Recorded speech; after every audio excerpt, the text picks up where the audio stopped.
3 days నిజానికి ఏదైతే మనం చూసామో ఈ యాక్షన్ భారత్ చేసింది. సార్ దీంట్లో నిజంగా ఎయిర్ ఫోర్స్ నిజంగా చెప్పాలంటే ఒక హీరో కిందనే ఎమర్జ్ అయింది కదా సార్. ఎందుకు అంటే మీరు ఇందాకే చెప్పారు. అమెరికా గురించి చెప్పారు. ఇజ్రాయెల్ గురించి చెప్పారు. మామూలుగా రష్యా గురించి చెప్పారు. సార్ అమెరికా నిజానికి మనం సిరియాలో అది అటాక్ చేసినా, ఆఫ్ఘనిస్తాన్‌లో చేసినా, మనం చేసినట్టుగా పిన్ పాయింటెడ్‌గా, ప్రెసిషన్‌గా వాళ్ళు చేయలేకపోయారు. ఊళ్ళకూళ్ళు ఫ్లాటెన్ చేశారు. సివిలియన్ క్యాజువాలిటీస్ చేశారు. ఇన్‌ఫాక్ట్ ఇజ్రాయెల్ కూడా వాళ్ళు హమాస్ వాళ్ళని చంపుతామని చెప్పి వాళ్ళు చాలా మంది ఇన్నోసెంట్స్‌ని చంపారు అక్కడ గాజాలో. లెబనాన్‌లో కూడా వాళ్ళు హెజ్బుల్లాహ్ చెప్పి వాళ్ళు ఎంతో మందిని చంపారు.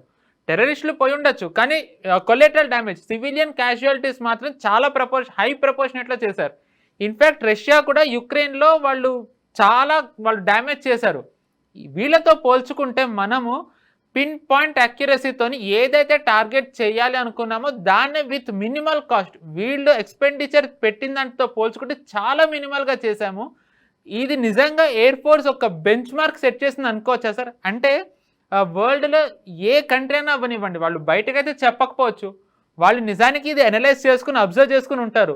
వాళ్ళ ఎయిర్ ఫోర్స్ క్లాసెస్‌కి నిజానికి ఒక ఆపరేషన్ చేస్తే ఎలా చేయాలి అనేది ఈ ఆపరేషన్ సింధూర్ ఎగ్జాంపుల్‌గా వాళ్ళు చెప్పే ఛాన్సెస్ ఎంతవరకు ఉన్నాయి సార్? ఇది నిజంగా అడుగుతున్నా. ఇది నేను లైటర్ వేన్ అనట్లేదు. ఎందుకంటే అంత ఎక్సలెంట్‌గా చేశారు. నా పర్సనల్ ఫీలింగ్ అయితే. అంటే ఒకటి ఇజ్రాయెల్ యొక్క టెక్నాలజీ ఉన్నది, అమెరికా దగ్గర కూడా టెక్నాలజీ ఉంది. పిన్ పాయింట్ ప్రెసిషన్ తో కొట్టగలిగిన టెక్నాలజీ రెండు దేశాల్లో ఉంది. కానీ అదే పనిగా కొల్లాటరల్ డ్యామేజ్ ఉండాలి అని కొట్టుతున్నారు వాళ్ళు. ఫర్ ఇన్స్టెన్స్ ఒక వీల్ చైర్ లో ఉన్నటువంటి ఒక హమాస్ టెర్రరిస్ట్ ఒకతను 7 years బ్యాక్ అతను వీధిలోకి అతన్ని వీల్ చైర్ తీసుకురాగానే క్రౌడ్ చుట్టుపక్కల చేరి అతనితో మాట్లాడుతుంటే ఒక పిన్ పాయింట్ ప్రెసిషన్ తోటి అతన్ని కొట్టారు. అతను ఒకరు చచ్చిపోయాడు. పక్కన ఉన్న వాళ్ళకి కొద్దిగా ఏదో చిన్న గాయాలు తగిలినాయి కానీ ఎవరికి ఏమవ్వలేదు. అంత పిన్ పాయింట్ ప్రెషర్ తో కొట్టగలిగిన టెక్నాలజీ ఇజ్రాయెల్ దగ్గర ఉన్నది. Same thing with America. అక్కడ ఒసామా బిన్ లాదెన్ ఉన్నాడని చెప్పి వీళ్ళు టామాహాక్ మిసైల్ కొట్టి స్పెసిఫిక్ గా స్థావరాన్ని తొరబొర కేవ్ ఎక్కడ వాళ్ళు టార్గెట్ చేయాలన్నా అక్కడ టార్గెట్ చేయగలిగారు. కానీ వాళ్ళ ఫిలాసఫీ ఏంటంటే ఇవన్నీ కూడా ఎక్స్పెండబుల్ పాపులేషన్స్. ఇవి బతుకుంటే ఏంటి, చస్తే ఏంటి. హమాస్ లో ఒకటి చెప్పడానికి వెళ్ళాము, పక్కన 10 మంది చచ్చిపోతే నాకేం ప్రాబ్లం లేదు, ఇంకా నాకు హాయే కదా. 10 మంది చనిపోతే పర్వాలేదు, ఒక మెసేజ్ పెడుతుంది కదా, వీడిని మీరు సపోర్ట్ చేస్తున్నారు, చుట్టుపక్కల 10 మంది కూడా చనిపోయారు కాబట్టి వీళ్ళు సపోర్ట్ చేయడం ఆపండి అన్నటువంటి ఒక ఐడియాలజీ వాళ్ళకున్నది. అమెరికా కూడా సేమ్ థింగ్. ఆఫ్ఘనిస్తాన్ లో ఒక పెళ్లి ప్రొసెషన్ జరుగుతుంటే కస్టమ్స్ ప్రకారం వాళ్ళు ఫైరింగ్ చేస్తారు, గన్ ఫైర్ చేస్తారు పైన. గన్ ఫైర్ చేసినందుకు మొత్తం మ్యారేజ్ పార్టీని లేపేసింది అమెరికా. ఈ రోజు దాకా అపాలజీ చెప్పలేదు, వాళ్ళు కాంపన్సేషన్ ఇవ్వలేదు. సో వాళ్ళు అదే పని చేస్తారు. ఒక ఫ్యాసిస్ట్ భావజాలం ఉన్నటువంటి, ఒక రేసిస్ట్ భావజాలం ఉన్నటువంటి ఆలోచనతోటి వాళ్ళు ఇటువంటివన్నీ చేస్తారు. వాళ్ళ టెక్నాలజీ వాళ్ళ దగ్గర ఉంది, వాళ్ళకున్నంత ప్రెసిషన్ మన దగ్గర లేకపోవచ్చు. చాలా అద్భుతంగా మనం కూడా ఒక విధమైన ప్రొఫెషనల్ గా ఎదిగాం. మనం వాళ్ళకు బహుశా ఇంచుమించు వాళ్ళ క్యాడర్లో మనం జాయిన్ అయ్యాం మనం. కానీ వాళ్ళ కొల్లేటరల్ డ్యామేజ్ మనం చేయదలుచుకోలేదు, ప్రజలు చెప్పదలుచుకోలేదు మనం. కాబట్టి పిన్ పాయింట్ ప్రెషర్ లో మనం కొట్టగలిగాం. మన సరిహద్దులోనే ఉంటూ, అంటే ఇంటర్నేషనల్ బార్డర్ కానీ ఎల్ఓసి కానీ దాటుకుంటూ, అది అక్కడి నుంచి ఒక ఆల్మోస్ట్ 50-100 కిలోమీటర్ల దూరం నుంచి మనం ఇక్కడి నుంచి మిసైల్ ఫైర్ చేస్తే అక్కడ 120-130 కిలోమీటర్ల దూరం పాకిస్తానీ టెరిటరీలోకి వెళ్ళి ఏ బిల్డింగ్ ని కొట్టాలో ఆ బిల్డింగ్ ని మాత్రమే టార్గెట్ చేసి కొట్టడం అన్నది absolute pin point professional hit. అంతకంటే అద్భుతమైన హిట్ మనం ఎక్కడ చూడలేదు. అఫ్ కోర్స్ ఇజ్రాయెల్ ఇందాక చెప్పినట్టు వాళ్ళ దగ్గర ఉన్నది టెక్నాలజీ, కానీ వాళ్ళు అదే పనిగా ప్రజలు కూడా చెప్పడానికి కొడతారు. మనం అలా చేయలేదు. మనం ఒక బాధ్యత కలిగినటువంటి దేశం కాబట్టి ఎవరిని పని శిక్షించాలో వాళ్ళని మాత్రమే కొట్టాం. ఆ పిన్ పాయింట్ ప్రెసిషన్ మన దగ్గర ఉంటుంది. ఫర్ ఇన్స్టెన్స్ ఆఫెన్సివ్ మనం చేసిన దాంట్లో మనం చూస్తే కానీ మొదటి రోజు మనకు తెలుసు ఆల్మోస్ట్ 24 టార్గెట్స్, 24 మిసైల్ కొట్టాము. మనం 9 వాళ్ళ స్థావరాల మీద కొట్టాము. ఇందాక నువ్వు అన్నట్లు చాలా పిన్ పాయింట్ ప్రెషర్ లో కొట్టాము. బహావల్పూర్ లో చూసామంటే కనుక 5 డోమ్స్ ఉంటే 3 డోమ్స్ నుంచి లోపలికి వెళ్ళి డెటనేట్ అయింది. అలాగే మనం చూస్తే మురుడికిలో మనకు హఫీజ్ సయీద్ యొక్క హెడ్ క్వార్టర్స్ చూస్తే అక్కడ కూడా చాలా పిన్ పాయింట్ ప్రెషర్ లో కొట్టారు. ఎదురుగా ఉన్నటువంటి ఇతర వాళ్ళకు ఉన్నటువంటి ఫ్యామిలీ క్వార్టర్స్ వాటిని టచ్ చేయలేదు. మనం ఎక్కడ కొట్టాలో అక్కడే కొట్టాం. ఇన్ఫాక్ట్ హై క్వాలిటీ బాంబ్స్ అని కొట్టింటే కనుక డెటనేట్ మొత్తం కాంపౌండ్ ఎగిరిపోయి ఉంది. ఇన్ఫాక్ట్ ఆ బిల్డింగ్ లోనే అవ్వలేదు. ఈవెన్ బహావల్పూర్ లో మసూద్ అజర్ యొక్క బిల్డింగ్ కూడా మొత్తం బిల్డింగ్ లేపలేదు. మనం లోపలికి వెళ్ళి 2 ఫ్లోర్లు వెళ్ళి డెటనేట్ అయింది. బేస్ కింద ధ్వంసం చేసాం. అంటే ఒక మెసేజ్ కూడా కొట్టాం అంతే. మనం రేపు రోజు పని కట్టుకోవచ్చు. అంటే ప్రూవ్ చేస్తున్నాం మనం ఏం చేయగలం. ఈవెన్ వాళ్ళ ఎయిర్ ఫోర్స్ బేసెస్ మీద కొట్టిన హిట్స్ కూడా మనం చూసామంటే, నూర్ ఖాన్ ఎయిర్ బేస్ ఏదైతే మనకు ఉన్నదో దాని మీద మనం కొడితే కనుక రీఫ్యూలింగ్ కెపాసిటీ ఉన్నటువంటి ఇమ్మీడియట్ రీఫ్యూలింగ్ చేసిన capacity Noor Khan air base ఉంది. ఇక్కడ కూడా మనం ఏం చేసామంటే పిన్ పాయింట్ ప్రెసిషన్ తో కొట్టాము. రఫీకి ఎయిర్ బేస్, తర్వాత మురీద్ ఎయిర్ బేస్, తర్వాత మనం సర్గోదా, ఆఫ్ కోర్స్ సర్గోదా అంటే వాళ్ళ most prestigious air base Sargodha air base, దాన్ని కొట్టాము. మనం స్కర్దు ఎయిర్ బేస్, పిఓజేకేలో మనం గిల్గిట్ బాల్తిస్తాన్ లో ఉన్నటువంటి స్కర్దు అంటే కార్గిల్ ఆవుల వైపు ఉన్నటువంటిది, అలాగే సుక్కోర్, మనకు బొలారి, ఇవన్నీ కూడా మనం పిఓజేకే నుంచి తీసుకొని సింధ్ దాకా ఈ ఎయిర్పోర్ట్స్ అన్నింటి కొట్టాం. తలుచుకుంటే మొత్తం ధ్వంసం చేసింది ఆ ఎయిర్పోర్ట్స్. అలా చేయలేదు.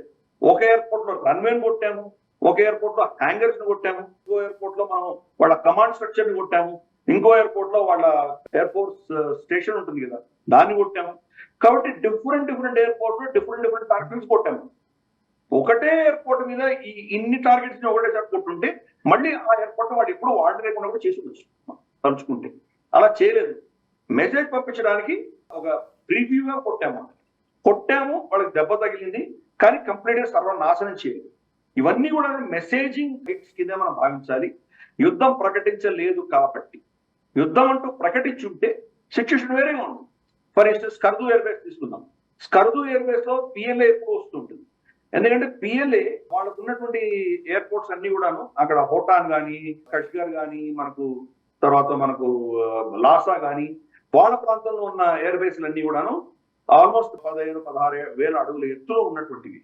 కాబట్టి అక్కడ టేక్ ఆఫ్ అవ్వాలన్నా, ల్యాండ్ అవ్వాలన్నా ఆక్సిజన్ తక్కువ ఉంటుంది. కాబట్టి వాళ్ళు ఏదర్ తక్కువ ఫ్యూయల్ పెట్టుకుంటే ఎక్కువ బాంబులు తీసుకెళ్ళచ్చు, లేదు చాలా దూరం వెళ్ళి రావాలంటే తక్కువ బాంబులు పెట్టుకుని ఎక్కువ ఫ్యూయల్ పెట్టుకోవాలి. కాబట్టి వాళ్ళకు అక్కడి నుంచి నిజంగా ఆపరేట్ చేయలేదు. స్కర్దు వస్తే కనుక స్కర్దు కొంచెం తక్కువ హైట్ లో ఉంది, ప్రమాణమే 9-10 వేల అడుగుల్లో ఉంది. కాబట్టి ఆల్మోస్ట్ 5,000-6,000 ఫీట్ కింద వస్తున్నప్పుడు ఆక్సిజన్ కెపాసిటీ ఎక్కువ ఉంటుంది, అక్కడ ఎక్కువ ఉంటుంది. స్కర్దును వాడుకొని వాళ్ళు మన మీద దాడి చేయడానికి వాళ్ళు చాలా సార్లు ప్లాన్ చేశారు. వాళ్ళ PL-17 తర్వాత మనకు PL-20 ఇవన్నీ కూడా అక్కడికి ఇదొక షార్టేజ్ చేసినాయి స్కర్దుని కొట్టడంలో మనం ఆ మెసేజ్ పంపించాం. చైనా కబడ్దార్, ఇక్కడికి వచ్చామంటే నువ్వు ఇక్కడ సురక్షితంగా ఉండవు, మీరు ఎడార్పు పని చేయవు, మేము మాకు ఇష్టానుసారం వచ్చి కొడతాం ఇక్కడ మెసేజ్ ఇవ్వడానికి స్కర్దుని కొట్టాము. జకోబాబాద్ కొట్టాం. జకోబాబాద్ తర్వాత మనకు బొలారి, ఇవి ఎక్కడో సింధులో ఉన్నాయి, చాలా దూరం ఉన్నాయి, వాటిని కొట్టాం మనం.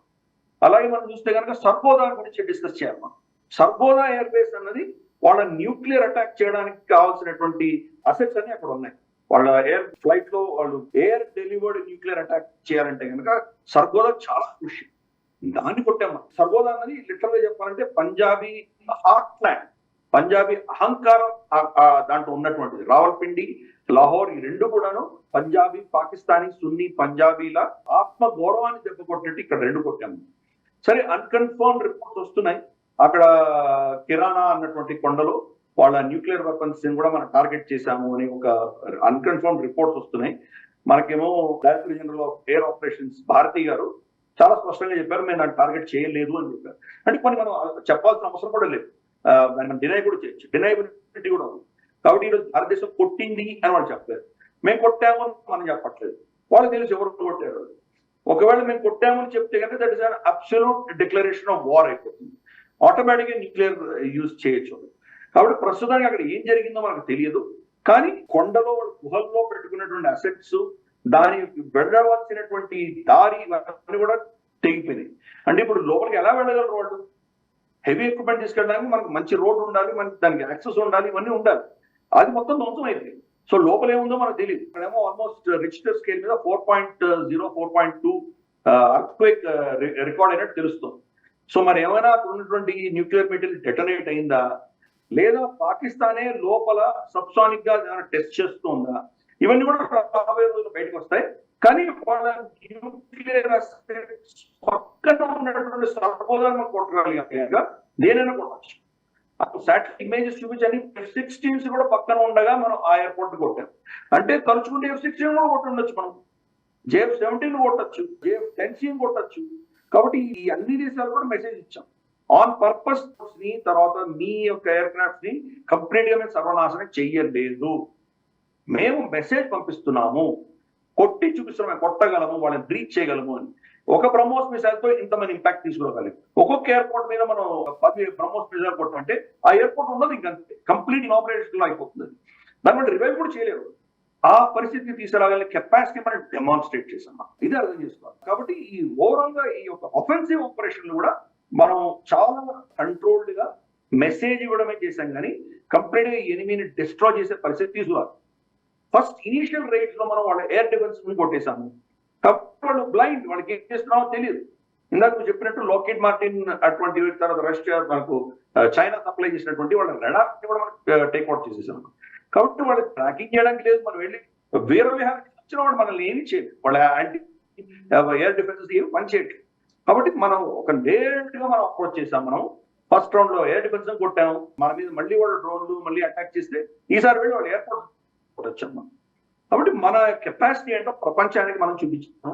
ఒక న్యూక్లియర్ పవర్ ఉన్నటువంటి దేశాన్ని, దాన్ని సమర్థిస్తున్నటువంటి ఇంకా 2 న్యూక్లియర్ పవర్ దేశాలు, దాన్ని సమర్థిస్తున్నటువంటి ఒక నేటో దేశము, వీళ్ళందరికీ కూడా మనకు గొప్ప చెప్పగలిగామంటే ఇది ఒక అద్భుతమైనటువంటి మన భారతదేశము, మన ప్రభుత్వం, మన ఆర్మ్డ్ ఫోర్సెస్ యొక్క, మన సైంటిస్ట్, తర్వాత మన ఇండస్ట్రీ, వీళ్ళందరి ఘన విజయంగా మనం భావిస్తాం. ఈ వీడియో మీకు నచ్చినట్టయితే లైక్ చేయండి, 10 మందికి షేర్ చేయండి. అలాగే కామెంట్ల రూపంలో మీ అభిప్రాయాలను మాతో పంచుకోండి. Nationalist hub group of channels ను సబ్స్క్రైబ్ చేసుకుని తెలుగునాట జాతీయవాద జర్నలిజాన్ని ప్రోత్సహించండి. ఈ వీడియో కింద ఉన్న బెల్ ఐకాన్ పై క్లిక్ చేయడం మర్చిపోవద్దు.